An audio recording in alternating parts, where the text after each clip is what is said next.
අයිබෝන් විරාමයකට පසුව තමයි මම ඔබට සමුගන්නේ මම හිතන්නේ ශ්‍රී ලාංකිකයන් විදිහට ගෙවුණු සතිය දෙක ආපසු ඉඳලා බලද්දී ශ්‍රී ලංකාව දැවැන්තම ස්වභාවික ව්‍යසනයකට මුහුණ පාලා විශාල ජීවිත දේපල ප්‍රමාණයක් හානි වෙලා අපි නොසිතූ විරු ස්වභාවික ඛේදවාචයකට මුහුණ පාන්නේ ඒ අහිමිවීම දරා ගැනීම සියල්ලක් එක්ක නැවත නැගී සිටින කාල පරිච්ඡේදයක් තුළ තමයි අපි දැන් සිටින්නේ. මම හිතන්නේ ලාංකිකයෝ විදිහට ඒ සෙනෙහබර ලෙන්ගතුකම් එකිනෙකා අඳුර ගැනීම එකිනෙකාට තියෙන උදව් කිරීම සහ අසරණ භාවයට පත් වූ මිනිසුන්ගේ තියෙන ඒ තෙතමනේ අඳුර ගැනීම ඔවුන්ට උදව් උපකාර කරමින් ශ්‍රී ලාංකිකයන් විදිහට නැගී සිටීමට වෙරදරන කාල පරිච්ඡේදයක තමයි ඔබ මම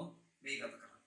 ඉතින් මේ ගිය ගාමතුරු තත්ත්වයක් එක්ක නායම් සිදුවීමත් එක්ක සහ මේ ඇතිවෙච්ච ස්වභාවික ව්‍යසනයත් එක්ක වැඩිපුරම කතා බහට ලකුණු තැනක් තමයි ලංකාවේ මහවැලි සංවර්ධන ව්‍යාපාරය කියන එක. මම හිතන්නේ අද දවසේ අපේ හැරවුම අද දවසේ අපේ දිගහැරුම් බවට පත් වෙන්නේ මේ මොකක්ද මහවැලි සංවර්ධන ව්‍යාපාරය කියලා කියන්නේ. ඇයි ලංකාවේ මහවැලි සංවර්ධන ව්‍යාපාරයක් ආරම්භ කරේ මොනවද මේකේ තිබ්බ අරමුණු මෙන්න මේ කියන කතාව චුට්ටක් දිගහැර ගන්න තමයි අද දවසේ අපි මේ විදිහට ප්‍රවේශයක් ගන්නෙ. එහෙනම් මහවැලි සංවර්ධන ව්‍යාපාරය සරලව කිව්වොත් ලංකාවේ මධ්‍යම කඳුකරය කේන්ද්‍රව ප්‍රධානම ගංගා නිම්නයක් වෙන මේ මහවැලි ගඟ ශ්‍රී ලාංකීය ආර්ථිකය සහ සමකාලීන සමාජ අවශ්‍යතාවයන් හඳුනාගන්නේ ඒ සඳහා මේ ස්වභාවික ගංගා නිම්නය උපයෝගී කරගෙන රටේ ආර්ථික සංවර්ධන ඉලක්කයන් සහ එවකට තිබුණු සමාජ ගැටලු හඳුනා ගැනීම නිසා උපයෝගී කර ගැනීමට තමයි මේ මහවැලි සංවර්ධන ව්‍යාපාරය ලංකාවේ ආරම්භ වෙන්න පටන් ගත්තේ. මේ මහවැලි ගඟ කේන්ද්‍ර කරගෙන මේක ස්වභාවික ජල මූලාශ්‍රයක්. එනම් මේ ස්වභාවික ජල මූලාශ්‍රය කොහොමද ශ්‍රී ලාංකීය ආර්ථිකයට ජන ජීවිතයට සහ ඉදිරි සංවර්ධන ක්‍රියාවලිය සඳහා යොදා ගැනීමට ගොඩනගාගත් ව්‍යාපෘතිය තමයි අපි හඳුනගන්නේ සරලව කිව්වොත් මහවැලි සංවර්ධන ව්‍යාපාරය නැත්නම් මහවැලිය කියලා අපි සරලව කියන්නේ. එයා මේ මහවැලිය ඇයි ලංකාවේ මේ වගේ සංවර්ධන ව්‍යාපෘතියක් මේ වගේ සංවර්ධන ක්‍රියාවලියකට මහවැලි ගඟ උපයෝගී කරගනිමින් ඇයි මේකේ තිබුණු අරමුණු මොනවද කියන එක දැනගත යුතු කාරණා. මම හිතන්නේ මේ ගිය දවස්වල සමාජ මාධ්‍ය තුල වික්ටෝරියා ගැන කොත්මලේ ගැන මේ විශාල කතාබහක් ලක්ුණා. ඒ නිසාම තමයි දවසක් මේ මහවැලි ව්‍යාපාරයේ ඇයි ලංකාවේ ගොඩනැගුවේ මොකක්ද මේකේ තියෙන කතාව කියන එක චුට්ටක් දිගාරගෙන යන්න.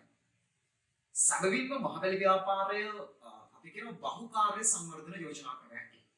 එහෙනම් මේකේ අරමුණු ගණනාවක් පෙරදරි කරගෙන තමයි මේ ව්‍යාපාරය ලංකාවේ ආරම්භ වෙන්නේ. ඒකට ඉහි තියෙන අරමුණු මොනවද කියලා බලන්න. එකක් තමයි මේ වේලි කලාපයට නිත්‍ය ජල සැපයුමක් ලබා දීම කියන අරමුණ. අපි දකිනවා දැන් රාජරට ස්ථාචාරයේ නමතුරුව වේලි කලාපීය විශාල ඉඩම් ප්‍රමාණයක් තියෙනවා. මේව නැවත කෘෂිකාර්මික ක්‍රියාවලියකට රැගෙන යාම හැකියාව තියෙනවා.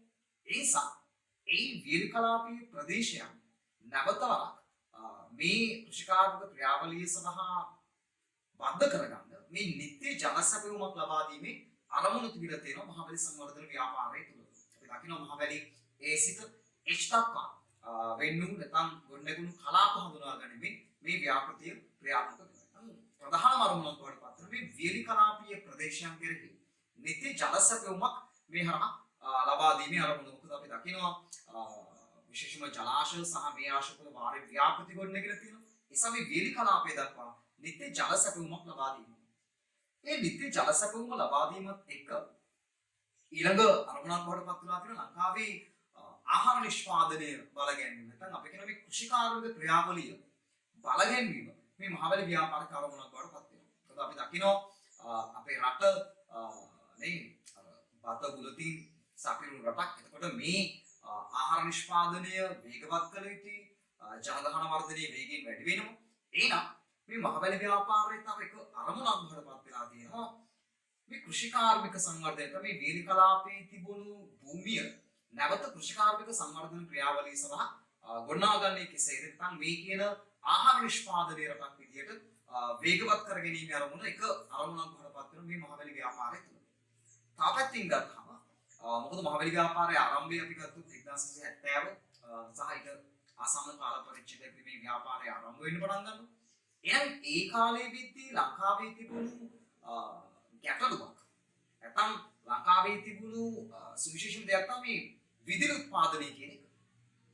විදුලි උත්පාදනය කියන එක.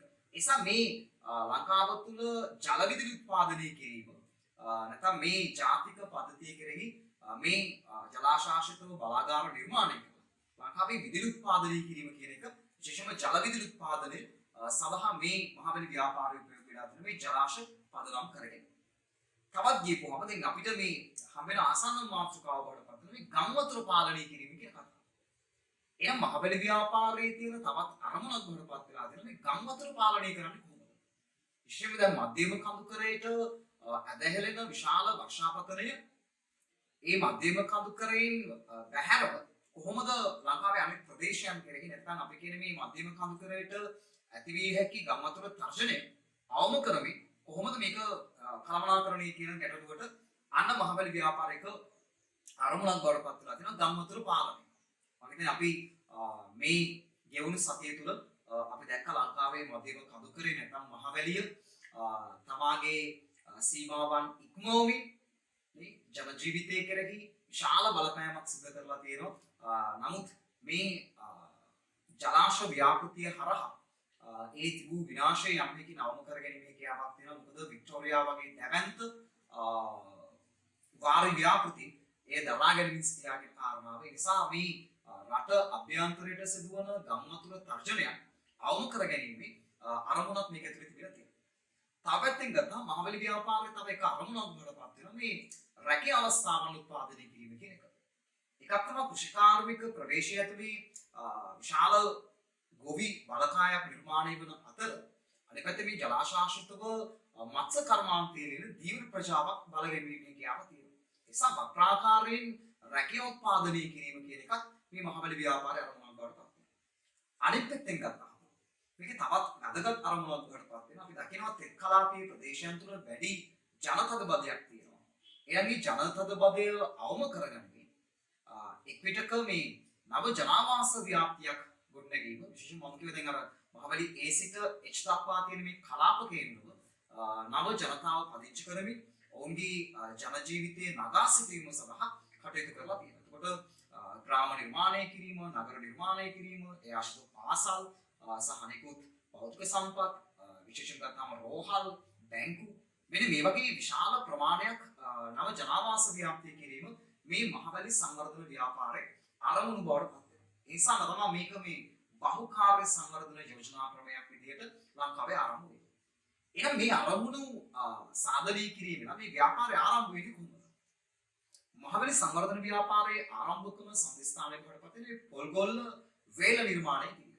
මම හිතන්නේ ඩග්ලස් සේනායක මහත්මයාගේ කාලය තුල ඒකේ ආරම්භය සඳහා කටයුතු කරත් එය වේලක් විදියට විවෘත වෙන්නේ නැත්නම් ඒකේ වැඩ කටයුතු අවසන් වෙන්නේ සීමාව බණ්ඩාරනායක මැතිණියගේ කාල පරිච්ඡේදය තුල.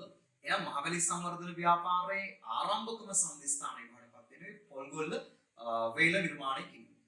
සීමාව බණ්ඩාරනායකගේ රජය මේ මහවැලි ව්‍යාපෘතිය වසර 30ක් ඇතුළත සලසුන් කළ ව්‍යාපෘතියක් බවට පත්වුවත් එතුමියගේ දුර කාලේ නැත්නම් ඒ වෙද්දී ලංකාවේ සිදුවෙන දේශපාලනික වෙනස් වීම නැත්නම් දේශපාලනික චලනයත් එක්ක සිරිමාව බණ්ඩාරනායක රජය අභිභවමින් ජේ.ආර්. ජයවර්ධනයන් බලයට පත් වෙනවා. ඒතර ජේ.ආර්. ජයවර්ධනයන් 1977 පස්සේ ඔහු මේ මහවැලි ව්‍යාපාරයේ කඩිනම් මහවැලි සංවර්ධන ව්‍යාපාරයේ විදිහට ඉතාමත් වේගයෙන් මේ ව්‍යාපෘතිය අවසන් කිරීමට කටයුතු කරනවා. ඒක තමයි අපි කියන්නේ කඩිනම් මහවැලි සංවර්ධන ව්‍යාපෘතිය කියලා. නැත්නම් කඩිනම් මහවැලිය විදිහට අපි අඳුරගන්නේ උක. එහෙනම් ජේ.ආර්. ජයවර්ධනයන් අර 30 වසරක සැලසුම් කරපු ව්‍යාපෘතිය වසර 6කින් අවසන් කිරීම සඳහා මේ කඩිනම් මහවැලි සංවර්ධන ව්‍යාපෘතිය ආරම්භ කරනවා. එතකොට යටතේ විශේෂයෙන්ම අපට මතක් වන සහ මේ මහවැලි සංවර්ධන ව්‍යාපාරයේත් එක්ක බද්ධව හිටපු සුවිශේෂී පුද්ගලයෙක් විදියට ගාමිණී දිසානායකයන් මොකද ජේ.ආර්. ජයවර්ධන රජය තුල මහවැලි ඇමතිවරයා බවට පත් වෙනවා ගාමිණී දිසානායකයන්. ඊට පස්සේ මේ අමාත්‍යාංශයේ මහවැලි අධිකාරියක් බවට පත් වෙලා තියෙනවා. මම හිතන්නේ අද විද්දි මහවැලි සංවර්ධන අධිකාරිය විදියට ලංකාවේ ක්‍රියාත්මක වෙනවා. එතකොට මේ අර කඩිනම් මහවැලි සංවර්ධන ව්‍යාපෘතිය තුල මහවැලි ගඟ කේන්ද්‍ර කරගෙන ජලාශය ගණනාවක් නිර්මාණය වෙන්න පටන් ගන්නවා. විශේෂයෙන්ම අපි දකිනවා කොත්මලේවේල්ල, රන්දෙනිගල, රන්ටැවේ, වික්ටෝරියා මේ ජලාශ ව්‍යාපෘතීන් සඳහා ලෝකයේ විවිධ රටවල් ස්වීඩනය, බටහිර ජර්මනිය, වික්ටෝරියා ගත්තොත් බ්‍රිතාන්‍ය රජය මේ ආධාරයන් ඇතුව තමයි මේ මහවැලි සංවර්ධන ව්‍යාපෘතිය ආරම්භ වෙන්නේ. මම හිතන්නේ ඊට පස්සේ මාදුරුවය, උල්හිටිය 2018 වගේ වෙද්දී මේ මහවැලි ව්‍යාපාරයේ අලුත්ම මුහුණුවරක් ගන්නවා මොරගහ කන්ද ජලාශය නිර්මාණය කිරීම.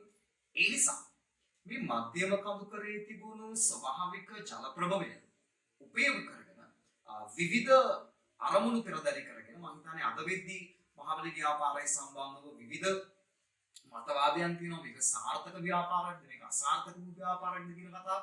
කෙසේ නමුත් මම කියන්නේ අර 1970 වගේ කාල පරිච්ඡේදය තුල ලංකාවේ තිබුණු ජන ජීවිතය තුල ආර්ථිකය තුල තිබුණු ගැටලු සඳහා යම් සාධනීය පිළිතුරක් ලබා දෙන්න නැත්නම් යම් සාධනීය ව්‍යාපාරයක් කොට මහවැලි ව්‍යාපාරය කටයුතු වෙලා තියෙනවා. මේ අද විද්‍ය අපි දකිනවා ඒකේ අඩුලුඩුකම් තියෙනවා, පාරිසරික ගැටලු නිර්මාණය වෙලා තියෙනවා, අක්‍රමවත් ජනාවාස ව්‍යාප්තියක් සිද්ධ වෙලා තියෙනවා. ඒ නිසා තමයි මේ වගේ දැවැන්ත ව්‍යසනකාරී තත්ත්වයන් තුල ණයයන් තර්ජනයන්, ගම්වතුර තත්ත්වයන් වැනි දේවල් උද්ගත වෙලා තියෙනවා. කෙසේ නමුත් ලංකාවේ නිදහසින් පස්සේ ගත්තාම සුවිශේෂී හැරවුමක් විදිහට මේ මහවැලි සංවර්ධන ව්‍යාපාරය ලංකාවේ හඳුනා ගැනීමේ හැකියාවක් තියෙනවා. ඉතින් මේකේ තවත් අදහසක් තවත් දිගුවක් විදිහට මම කතා කරන්න කැමති මේ ඉදිරියට ඉන්න පාලකයෝ සහ වර්තමාන පාලකයෝ විදිහට අපි දැවැන්ත කේන්ද්‍රවාචකයට මුහුණ පෑවා. මම හිතන්නේ ලංකාවේ මෑත ඉතිහාසයේ තුල මුහුණ පාපු දැවැන්තම ස්වභාවික ව්‍යසනී බවට පත් වුණා. ඒක ඇතුලේ අපිට පාඩමක් සබහදාම් කියලා දුන්නා. ඒක ඇතුලේ අක්‍රමවත් සංවර්ධනයේ සම්බන්ධව සබහදාම් පාඩමක් කියලා දුන්නා. එසා ඊට උචිත අයුරින් සහ තව අවුරුද්දකින්ද අවුරුදු 5කින්ද අවුරුදු 20කින්ද නොවේ මෙවැනි ඛේදවාචකයට මේ ලාංකික ජන සමාජයේ මුහුණ දීමට මොකද අපිට ස්වභාවික ව්‍යසන කෙනෙක් කියන්න බෑ. ස්වභාවික ව්‍යසනයන් ඇති වෙන තත්ත්වයන් අපිට කියන්න බෑ. ඒ නිසා ඊට උචිත අයුරින් මේ කළමනාකාරයන් සිදු විය යුතුයි සහ නිදහසින් පස්සේ මහවැලි සංවර්ධන ව්‍යාපාරය වගේම මේ මෑත කාලවල දක්වාම රට තුල තියෙන මේ ජල කළමනාකරණය මේ වාරි පද්ධතිය කෙරෙහි අවධානයක් යොමු කළ යුතුයි කියන පණිවිඩය අරන් එන්න